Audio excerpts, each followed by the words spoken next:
दुनिया। नमस्कार, उदयनिया स्वागत है आपका। मैं शिवानंद और इस वक्त खड़े हम मध्य प्रदेश भवन में, जहां भी थोड़ी देर पहले आप जो मेरे पास देख सकते हैं, मुख्यमंत्री मोहन यादव जी ने यहाँ प्रेस कॉन्फ्रेंस की। वो अभी हाल में ही जापान से होकर लौटे हैं। उनकी जापान की यात्रा निवेश के संबंध में थी और आने वाले 24 तारीख को, 24 और 25 तारीख को भोपाल, मध्य प्रदेश की राजधानी भोपाल में एक इन्वेस्टमेंट समिट होगी जिसमें जापान की बड़ी भूमिका है। तो अभी थोड़ी देर पहले सीएम साहब ने हमें बताया कि वो जापान से क्या क्या समझौते करके आए हैं और हम आपको मुख्यमंत्री महोदय की प्रेस कॉन्फ्रेंस के बारे में विस्तार से बता रहे हैं। आप खुद ही सुनिए। देखिए मुख्यमंत्री साहब ने कैसे मध्य प्रदेश के विकास का एक खाका खींचा, ये आप खुद सीएम के मुंह से सुनिए। ये माननीय मोदी जी की सरकार के द्वारा दिया गया ये बजट, जो लगातार भारत सरकार का 8वां बजट है, और इस खासकर इस बजट के संदर्भ में जो समूचे मध्य प्रदेश की दृष्टि से देखा जाए तो हमने भी अपने बजट में गरीब, महिला, युवा, किसान, इसी तरह से हमने बजट की पिछले समय में भी नीति आयोग के मित्रों के साथ में भी 3 नीतियां तो हमने अपने सरकार के कैबिनेट के माध्यम से उसका मूल भाव लेके हमने कर दी थी। ये क्या हो रहा है? अरे भी क्या हो रहा है? अब मैं मान के चलता हूँ कि समग्र रूप से सरकार के द्वारा जो भावना व्यक्त की माननीय मोदी जी के द्वारा, ये समूचे देश के लिए भी और ख़ासकर मध्य प्रदेश के संदर्भ में भी और ज़्यादा हितकारी है। चूँकि जैसे कृषि की अगर बात कहें तो 100 से ज़्यादा जिलों में पीएम धन धान्य योजना जो बात कही है, मध्य प्रदेश की अर्थव्यवस्था वैसे भी कृषि प्रधान है और ऐसे में हमारा 56% से ज़्यादा कृषि का योगदान, और हमारा तो ये धान का कटोरा है, खास करके सभी संदर्भों में। गेहूं भी हमारे जहाँ से सबसे ज़्यादा एक तरह से कंट्रीब्यूशन में हमारा अपना पिछले सालों से रिकॉर्ड चल रहा है। अब दलहन भी है, तिलहन भी है, श्री अन्न भी है। सब क्षेत्रों में समान रूप से मध्य प्रदेश ने अपनी एक विशेष पहचान बनाई है। और सिंचाई का रकबा भी चूँकि 48 लाख हेक्टेयर का हमारा है और हमने टारगेट लिया कि 1 करोड़ लाख हेक्टेयर तक हम इसको ले जाएंगे। तो ऐसे में कृषि को क्षेत्र के लिए मैं माननीय मोदी जी को धन्यवाद दूंगा, जिसके 2 और कारण से भी किसान क्रेडिट कार्ड की भी जो सीमा बढ़ी है, 3 लाख के बजाय 5 लाख की जो सीमा हुई है, ये हमारे सभी प्रकार के किसानों के लिए भी बहुत हितकारी रहेगी।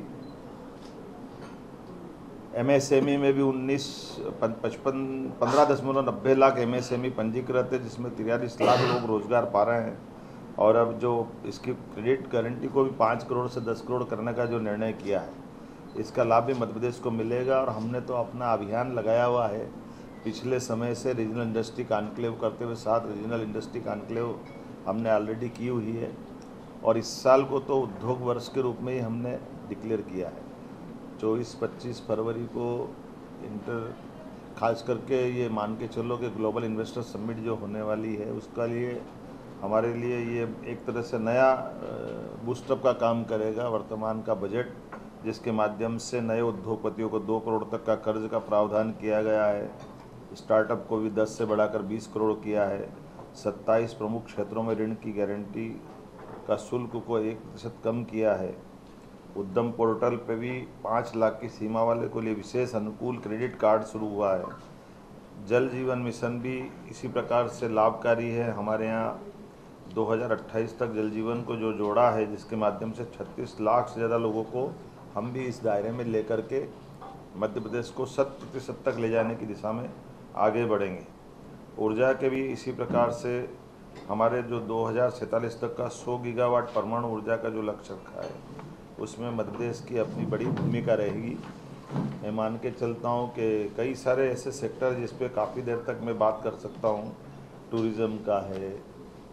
हमारे गरीब कल्याण का भी उसी प्रकार से है। प्रधानमंत्री आवास में भी हमने नए नए रिकॉर्ड बनाए हैं। जो स्कूल, हॉस्पिटल, आकांक्षी जिला, खास करके पूंजीगत सहायता 1.5 लाख करोड़ से निरंतर रखने का जो निर्णय किया है, इसमें प्रदेश को 12,000 करोड़ का ब्याज रहित ऋण भी प्राप्त हो सकेगा। ये बड़ा हमारे लिए हमारी अर्थव्यवस्था के लिए बड़ी भूमिका रहेगी। 12 लाख स्ट्रीट वेंडरों को लाभान्वित कराने का, ये खास करके उच्च ब्याज दर वाले अनौपचारिक क्षेत्र में ऋणों से राहत पहुंचाने का पीएम स्वनिधि का भी लाभ हमको मिलने वाला है। मैं मान के चलता हूं कि विकास केंद्रों के रूप में शहरों के भी सृजनात्मक विकास को लेकर के जो निर्णय हुआ है, ये हमारे जो हमने मोटे तौर पे कल्पना की, जो बड़े महानगर जैसे हमारे शहर है, खास करके इंदौर, भोपाल, ग्वालियर, जबलपुर और उनको 4 आसपास के ज़िलों से मिलाते हुए जो वृहद योजना पे हम काम कर रहे हैं, उसका लाभ भी इसमें मिलेगा। जैसे इंदौर के पास उज्जैन, देवास और धार, इसी प्रकार से राजधानी वृहद परियोजना में हम भोपाल, विदिशा, सीहोर, रायसेन इनको जोड़ करके उसका प्लान कर रहे हैं। मैं उम्मीद करूंगा कि एक खासकर हमने भी अच्छे से तैयारी की है। इसी प्रकार से स्नातकोत्तर चिकित्सा महाविद्यालयों की संख्या भी हमने जो बनाई है, उस बढ़ी हुई संख्या में लगभग 17 हमारे पास गवर्नमेंट मेडिकल कॉलेज है, 13 प्राइवेट मेडिकल कॉलेज है, लगभग 30 मेडिकल कॉलेज आज हमारे प्रदेश में विद्यमान है, जिनका लाभ मिल रहा है। और भविष्य में 2 साल के अंदर अंदर लगभग हम वापस अपने स्तर पर 25 मेडिकल कॉलेज फिर ला रहे हैं। तो स्वाभाविक रूप से ये जो मेडिकल को लेकर के जो 75,000 सीटों का प्लान किया है आगामी 5 वर्ष में, एक तरह से मेडिकल चिकित्सा का और मेडिकल का ये हब बन जाएगा मध्य प्रदेश। इसी प्रकार से जिला चिकित्सालयों में डे केयर, कैंसर केंद्रों की बात कही है, तो चूँकि मेडिकल कॉलेज ही हमारे लगभग 52 हो जाएंगे प्रदेश भर में, कुल 55 ज़िले हमारे सरकारी है, तो स्वाभाविक रूप से उसका बड़ा लाभ हमको मिलेगा। हम ये एक योजना पे और बारीकी से ध्यान दे रहे हैं, और ख़ास करके निर्यात को लेकर भी वाणिज्य मंत्रालय, एमएसएमई मंत्रालय, वित्त मंत्रालय संयुक्त रूप से हमारे लिए निर्यात ऋण तक, और जिस प्रकार से अभी वर्तमान का औद्योगिकरण का हमने वातावरण बनाया हुआ है, उसका लाभ इस बजट से हम काफ़ी अच्छे ढंग से लेने वाले हैं। मुझे इस बात का गर्व है, बहुत कम राज्य सरकारें होगी जिनने एक तरह से माननीय प्रधानमंत्री जी की मूल भावना जो ज्ञान के रूप में से आ रही है, गरीब, युवा, महिला और अन्नदाता किसान, एक तरह से इस चारों सेक्टर को लेकर के हमने विधिवत प्लान किया है, और 3 की नीतियां हमने कैबिनेट से अप्रूव करा ली है, और किसान की नीतियां भी इसी माह होने वाली, जब तक ग्लोबल इन्वेस्टर समिट होगी उसके पहले किसान आधारित नीतियों को भी हम अपने सरकार के प्रमुख एजेंडे में लेकर आएंगे। मित्रों, आज एक और बड़ा कारण है, मैं जापान से यहीं दिल्ली में उतरा हूं, और जापान स्वाभाविक रूप से हमारे देश के परिप्रेक्ष्य में एक बड़ी अर्थव्यवस्था है, जो 3रे नंबर की अर्थव्यवस्था वर्तमान में है। 4थे नंबर पे जर्मनी और इंग्लैंड हम पहले होकर के आए थे, इंग्लैंड को हमने बीट किया है। 5वें नंबर पे भारत आया है, जर्मनी के बाद जापान, ऐसी बहुत बड़ी अर्थव्यवस्थाएं हैं। ऐसे में आज वैश्विक परिदृश्य में यशस्वी प्रधानमंत्री ने जो जापान के साथ पिछले लंबे समय तक, वैसे तो मैं ये मान के चलता हूँ कि मोदी जी का विज़न है कि जब वो सीएम थे तब भी उनने जापान में अपने दौरे करते हुए जापान से सहज रूप से भारत के साथ व्यापार व्यवसाय के संबंध बढ़े, इस दिशा में उनने काफ़ी ध्यान दिया है। और सभी प्रधानमंत्रियों के साथ माननीय प्रधानमंत्री जी के बहुत अच्छे संबंध रहे हैं। हम भी जब आज 4 दिन की यात्रा के पास आ रहा हूँ तो मान के चलूँगा कि जहाँ जैसे टोक्यो, ओसाका, जहाँ हमने रोड शो किए, संपर्क किया, हर स्थान पर बड़े पैमाने पर जापान के साथ निवेश की सभी क्षेत्रों में बड़ी संभावना है। बड़े स्थान पर कई सारी कंपनियां, जैसे ब्रिजस्टोन जो ऑलरेडी हमारे साथ विश्व स्तरीय टायर उत्पादन में उनका अपना स्थान है, वो पीथमपुर में हमारे साथ काम कर रही है, लेकिन एक और बड़ा इन्वेस्टमेंट का उन्होंने आश्वासन दिया है। पैनासोनिक जैसी दिग्गज कंपनियां हैं, एनएसके, सानोहो, कामुत्सुई इत्यादि जापानी कंपनियां जो ऑटोमोटिव और मशीनरी क्षेत्र में अपना योगदान दे रही है। मुझे इस बात की प्रसन्नता है कि वहाँ न केवल प्राइवेट कंपनियां बल्कि गवर्नर के लेवल पे भी टोक्यो की गवर्नर श्रीमती यूरिको कोइके के साथ हमारी ऐतिहासिक बैठक हुई, जिसके माध्यम से टोक्यो मेट्रोपॉलिटन गवर्नमेंट की विशेषज्ञता का लाभ भी मध्य प्रदेश सरकार को मिलेगा। इस दिशा में हमने उनके साथ भी मीटिंग की है और वो अत्यंत प्रसन्नता के साथ मध्य प्रदेश से जुड़ कर के बात कर रही है। उनने हमको निमंत्रण भी दिया है कि एक उनके यहाँ इन्वेस्टर समिट टाइप का कार्यक्रम हो रहा, तो आप अपने दल को भेजिए। आपको बताना चाहूँगा कि वहाँ गवर्नर मतलब एक तरह से जैसे हमारे यहाँ सीएम अपनी सरकार चलाते हैं, मोटे तौर पर वहाँ की परंपरा में गवर्नर वो इलेक्टेड होते हैं, आम जनता उनको चुनती है, तो स्वाभाविक रूप से वो लोकल सरकार की तरह, सरकार के मुखिया की तरह काम करते हैं। और एक खास बात ये भी है कि टोक्यो की विश्व की सबसे विकसित महानगरीय अर्थव्यवस्था में से एक है, जिसके अकेले उसकी सकल घरेलू उत्पाद $1 ट्रिलियन का टोक्यो का है। अर्थात उनकी आर्थिक ताकत बताने का प्रयास कर रहा हूँ, आपको शायद ध्यान में आएगा। उनके साथ हमने इंदौर भोपाल में मेट्रो रेल प्रौद्योगिकी, स्मार्ट सिटी समाधान, जल प्रबंधन, कचरा प्रबंधन से लेकर के कई सारे क्षेत्र में, और ख़ास करके मेट्रोपॉलिटन गवर्नमेंट की विशेषज्ञता का लाभ भी हमको मिले, इस दिशा में हमने काम किया है। टोक्यो के विकास मॉडल पर भी विस्तार से बात हमने कही है। जापान के विदेश मंत्रालय में उच्च स्तरीय वार्ता हुई, जिसमें उनके उपमंत्री श्रीमान हिसाशी मात्सुमोतो के साथ हमारी बैठक हुई, जिनने अपनी विदेश नीति, अंतर्राष्ट्रीय व्यापार नीति को लेकर के बात कही और जापानी निवेश को सुगम बनाने के लिए विशेष रूप से व्यापार मिशन का आदान प्रदान, कौशल विकास में जापानी विशेषज्ञता की भागीदारी, जापान मध्य प्रदेश औद्योगिक सहयोग फोरम की स्थापना इत्यादि प्रस्ताव पर विस्तार से उनके साथ बात हुई। मैं एक और जानकारी देना चाहूँगा, जापान में बुनियादी ढांचा के विकास को सर्वोच्च निकाय है, जिसके मंत्री यासुशी फुरुकावा के साथ में भी हमने कई निर्णय लिए हैं, जिसमें हाई स्पीड रेल कॉरिडोर भी संभावनाओं पर अध्ययन करने के लिए हमने आपस में बात की है। स्मार्ट ट्रांसपोर्टेशन के सिस्टम के लिए भी, लॉजिस्टिक में भी जापानी मॉडल को अपनाने पर हमारी आपस में बात हुई है। ग्रीन इंफ्रास्ट्रक्चर में विशेष सहयोग के आधार पर प्रदेश के सतत विकास को भी बढ़ावा दिया जा सकेगा। जेट्रो के अध्यक्ष श्रीमान सुसुमु काताओका के साथ भी बैठक में व्यापार व्यवसाय को बढ़ाने की बात हुई। जेट्रो अपने आप में एक बड़ी, उनकी अपनी व्यापार व्यवसाय की जापानी कंपनियों को लेकर के एक बड़ा फोरम है, जिसके आधार पर व्यापार व्यवसाय की जायका का भी इसी प्रकार से हमको जायका के उपाध्यक्ष श्री सोहेई हारा के साथ विकास परियोजना पर विस्तार से बात हुई। आपकी जानकारी के लिए बता दूं, श्री हारा ने बताया गर्व के साथ कि मुझे लंबा समय पहले भारत के साथ अपने उनने कार्यकाल में बिताया है, इसलिए उनकी आत्मीय यादें भी जुड़ी हुई है। और उनने कहा सिल्क उत्पादन, स्वास्थ्य परियोजना, बिजली पारेषण, ऐसे में जायका बड़ी योगदान दे सकता है। हमने भी उनसे इंदौर उज्जैन के शहरी परिवहन, जापानी औद्योगिक पार्क, जल संरक्षण, शहरी नवीनीकरण, कौशल विकास, कृषि तकनीक, ऐसी कई नई परियोजनाओं पर लेकर के विस्तार से बात कही है, जिसके बारे में हमको उन्होंने आश्वस्त किया है कि हम इस पर आपके साथ काम करेंगे। टोयोटा बड़ी मोटर कारपोरेशन है, उसने भी भविष्य में एमपी के साथ जुड़ने के लिए, जैसे हमने कहा कि मध्य प्रदेश में नेशनल ऑटोमोटिव टेस्ट ट्रैक्स की उपलब्धता है और ईवी का भी मैन्युफैक्चरिंग हब हमारा अपना मध्य प्रदेश बन रहा है, तो बड़े पैमाने पे टोयोटा के साथ भी ऑटोमोबाइल सप्लाई चेन बनाने के लिए टोयोटा कंपनी ने अपने इन्वेस्टमेंट की दृष्टि से काफ़ी अच्छी बात की है। उसके तोशियुकी नाकाहारा डिपार्टमेंट जनरल मैनेजर ने विस्तार से हमारे साथ बात की,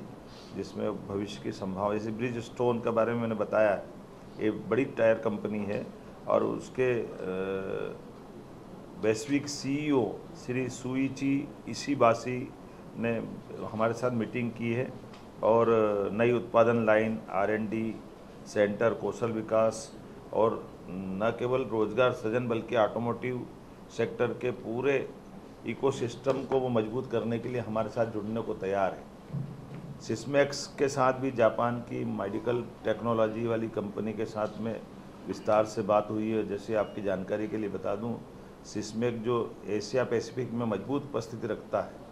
और भारत में तो 93 से काम कर रहा है और मध्य प्रदेश के सभी शासकीय हॉस्पिटल में विभिन्न प्रकार की जांच में इसकी बड़ी भूमिका है। और उन्होंने कहा कि हम अपने आपके मध्य प्रदेश के मेडिकल डिवाइस पार्क में अपनी यूनिट लगाने को तैयार है, ताकि उनकी बनी हुई मशीनें वो पूरे देश में भी और देश के साथ एशिया और दक्षिण एशिया में भी वो वहाँ से सप्लाई करेंगे। ऐसा उनका बड़ा प्लान बना है। पैनासोनिक एनर्जी के साथ में भी हमने मीटिंग की है और पैनासोनिक एनर्जी के कार्यकारी अध्यक्ष उनने विस्तार से बात कही है। मुझे इस बात की प्रसन्नता है कि पैनासोनिक उनने अपने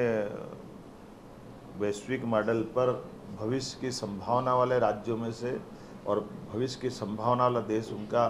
उन्होंने कहा कि यद्यपि हमारा यूरोप से लेकर विश्व के सभी देशों के साथ संबंध है, लेकिन अब भारत हमारी प्राथमिकता में और भारत के साथ मध्य प्रदेश उनके लिए सबसे पहली प्राथमिकता है, जिसके पास पर्याप्त लैंड बैंक है, पर्याप्त एनर्जी है, सरप्लस एनर्जी है और लोगों का और बाकी एक उद्योग को बढ़ाने के लिए जो अनुकूलता होना चाहिए, लेबर प्रॉब्लम वगैरह ऐसा कोई होती नहीं है और काफ़ी अच्छी बौद्धिक क्षमता के लोग हैं, तो इससे जुड़ेंगे। एक ख़ास बात और बताना चाहूँगा, यूनिक्लो के चेयरमैन ये जापान के सबसे धनी व्यक्ति हैं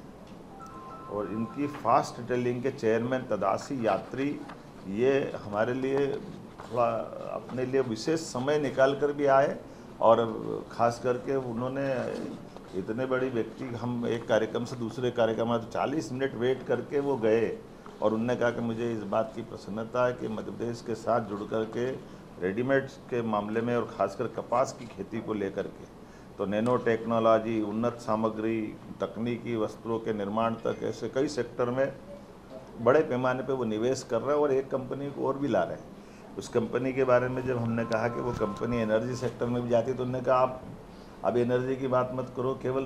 कपास, किसान और रेडीमेड गारमेंट्स में आप आइए। तो ये उनका रुचि बताती है कि उनने काफ़ी अच्छा होमवर्क भी किया है और उनने कहा कि मैं इसके माध्यम से हमारी जो कंपनी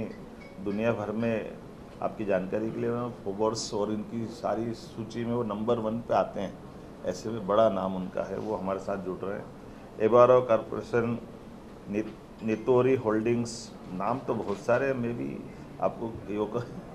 इतनी सारी चर्चा के बीच में काफ़ी होमवर्क हुआ है, मैं मान के चलूँगा। लेकिन जापान बिजनेस फेडरेशन से लगा करके Technocraft limited, Tokyo interactive session, लगातार हमने मेडिकल डिवाइस और याकोगावा इलेक्ट्रॉनिक्स कॉरपोरेशन से लगाकर इन सबसे रणनीतिक आधार पर व्यापार व्यवसाय की बड़ी संभावना पे हमने काम किया है, जिसमें खास करके जैसे किटामोरा केमिकल्स, ये रसायन उद्योग में बड़ी उनने संभावना दिखाई है। निप्पाई कोई इंजीनियरिंग में, एप्सन इलेक्ट्रॉनिक्स में, मित्सुई ऊर्जा एवं रसायन में, हिताची विद्युत उपकरण में, नोकिया आईटी हार्डवेयर में, सुमितोवा वित्त में, सोजिट्स इंजीनियरिंग में, यासुदा लॉजिस्टिक्स में, जापान लॉजिस्टिक में, ऐसी कई कंपनियां बड़े पैमाने पर मध्य प्रदेश के साथ जुड़ना चाह रही है और इन सबको निमंत्रण दिया है हमने 4 दिन की इस यात्रा में। एक तरफ हमने व्यापार व्यवसाय की बात भी की तो दूसरी तरफ यूनेस्को के माध्यम से जो एक विरासत है क्योटो में, जिसमें माननीय यशस्वी प्रधानमंत्री स्वयं भी गए थे, तत्कालीन प्रधानमंत्री शिंजो आबे के साथ में, वो उस स्थान पर जाकर हमने देखा तो बौद्ध धर्म के साथ हमारी प्राचीन विरासत की कई प्रतिमाओं के भी दर्शन करने का मौका मिला है, जहां हमको अपने कौरव पांडव के समय के कई महापुरुषों के नाम के साथ संस्कृत के नाम में उनकी प्रतिमा भी दिखाई दी, जिसमें गणेश जी से लगा करके हमारे सरस्वती माता भी है और सूर्यनारायण देवता से लगा करके अलग अलग प्रकार के सारे 28 से ज़्यादा देवी देवताओं को सीधे सीधे जुड़ कर के देखते हुए, और ये गर्व की बात है कि उनके सबके नाम के साथ संस्कृत का नाम भी और वो प्रतिमाओं को उन्हें उसी सम्मान के साथ बहुत अच्छे से सबके साथ रखा है। तो हमको इस बात का भी आनंद है कि वो हमारे लिए बौद्धिक दृष्टि से भी और बुद्ध टूरिज़्म बढ़ाने की दृष्टि से भी जापान से एक विशेष संबंध आता है, जिसमें सम्राट अशोक की जब बात आती तो वो सहजता के साथ सांची स्तूप की बात भी करते हैं। सांची है, बाद में अशोक 10 साल गवर्नर उज्जैन में रहे तो वो उसकी याद दिलाते हैं। अब उस समय महाकात्यायन चंड प्रद्योत के प्रधानमंत्री जो बाद में बौद्ध भिक्षु बने, बड़ा नाम था, उनके जीवन की बातें भी वो करते हैं। तो एक तरह से अतीत के उस गौरवशाली पृष्ठ को लाने का भी एक बड़ा मौका मिलता है। मुझे इस बात की प्रसन्नता है कि हमने अपने जब जापान में गए तो प्रवासी भारतीयों के साथ भी टोक्यो में इम्पीरियल होटल में बढ़िया अच्छा उनके साथ में काफ़ी विस्तार से बातें भी हुई और मध्य प्रदेश के मित्रों से भी संवाद हुआ है। हमारे अपने वहाँ के प्रवासी भारतीय भी काफ़ी अच्छी जापान में भूमिका बनाते हैं और वो भी आकर के निवेश करने के लिए हमारे साथ जुड़ने को तैयार है। टोक्यो, ओसाका में रोड शो, जापानी उद्योग जगत के साथ मध्य प्रदेश में विकास की संभावनाओं पर गहरे रुचि दिखाते हुए सभी मित्रों ने संकल्प किया कि वो जापान में भी काम करेंगे और मध्य प्रदेश में भी करेंगे। हम दर्शकों को बता दें कि साल 2025 को मध्य प्रदेश में उद्योग वर्ष घोषित किया गया है, जिस यानी कि मध्य प्रदेश में उद्योग धंधों की संख्या बहुत ज़्यादा बढ़ेगी। और सीएम साहब ने जैसे कि बताया कि खेती का रकबा भी बढ़ाया गया है, 1 लाख हेक्टेयर तक सिंचाई का रकबा बढ़ाया जाएगा और बहुत सारी चीज़ें हैं। और मैंने उनसे प्रश्न पूछा कि न्यूक्लियर एनर्जी के बारे में क्या किया है। उन्होंने बताया कि बालाघाट में न्यूक्लियर एनर्जी का प्लांट लगाया जा रहा है और जल्दी ही मध्य प्रदेश ऊर्जा क्षेत्र में भी नए कीर्तिमान स्थापित करेगा। हम आपको इसी तरह से देश दुनिया खबरें देते रहेंगे, भारत के विकास की का तस्वीर दिखाते रहेंगे। देखते रहिए उदय इंडिया। धन्यवाद।